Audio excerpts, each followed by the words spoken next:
welcome back to another episode of On a Mission. I'm your host, Dr. Wendy Norfleet with Norfleet Integrated Solutions, and I have two handsome men with me today. I have Lonnie Marts Jr. and Gavin Marts, and they're both with Level the Playing Field Leadership Academy. Welcome, gentlemen. Thank you, Ms. Norfleet. Thank you. So, I know a little bit about your organization. First of all, I think it's great.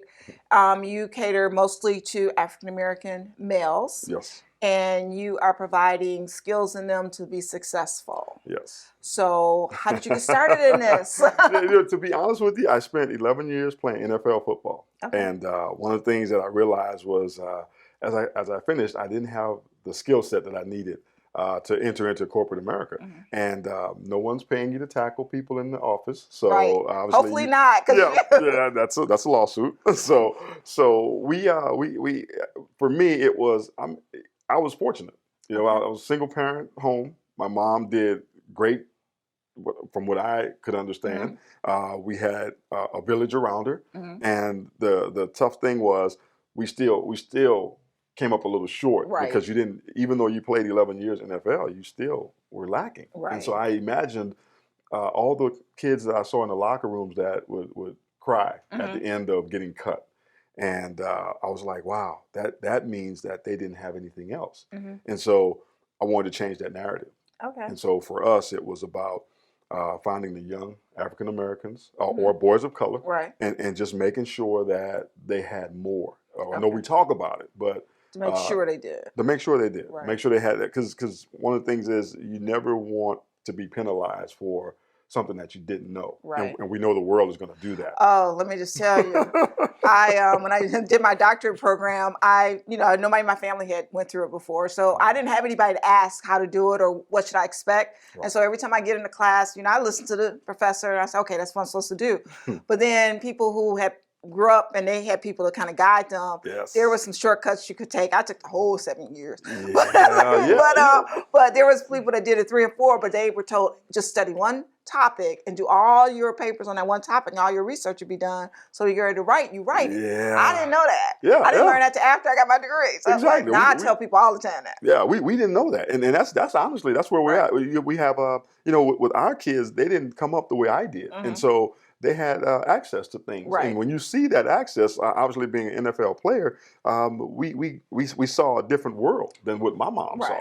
And so that was interesting for me. And I wanted the same thing for other young men because I got 3 girls. Okay. So 2 boys, but, hey, guess what? My girls need someone to, right. But you're going to focus on what you lanes, right? Exactly. Okay. I need some young men that are right. Right. And so I wanted to make sure that I was giving what I've seen and give these young men access to what I had access to. So Gavin, what do you, did you go through the program? No, or are you just working with them? I just worked with the program. So what do you see as far as in the young men that you help? What do you see as far as, that you provide and why this is so important for them from your perspective? I feel like it's really important because the biggest thing I see is their, yearning for learning. Mm-hmm. And oftentimes boys of color from single parent households, they kind of grow up in these rough areas and they have to face these stereotypes. And these boys don't fit that stereotype at all. And they're just so youthful and they're always looking to learn and they're so kind, they're so passionate, eager. And that's the biggest thing I've seen from them, honestly. And they just love to learn, come in every day ready. And it's completely different from what people would expect. And so just keeping that standard of excellence in there, and they all rise up to it each and every day. Every time we see them, it's something new that they've learned or something new that they've worked on that they did at home that they've learned from one of our sessions. Mm-hmm. And so it's just cool to see that growth in them and that passion for bettering themselves. Right. So they're learning how to apply it. Yes. So it's one thing to, share with them, young people, and I do leadership, but I do it on more adults and executive level. but I need somebody to get to that level, right? Yeah, and so I want these young people, and I have two daughters I adopted. One is 8, one is 14. So I've had them since the youngest one was an infant. And so believe me, I know. Yes, It's like, and you got to listen to them, you got to encourage them, and I want them to be more to me. Yeah. And so I want to provide all that for them. That's exactly what we do.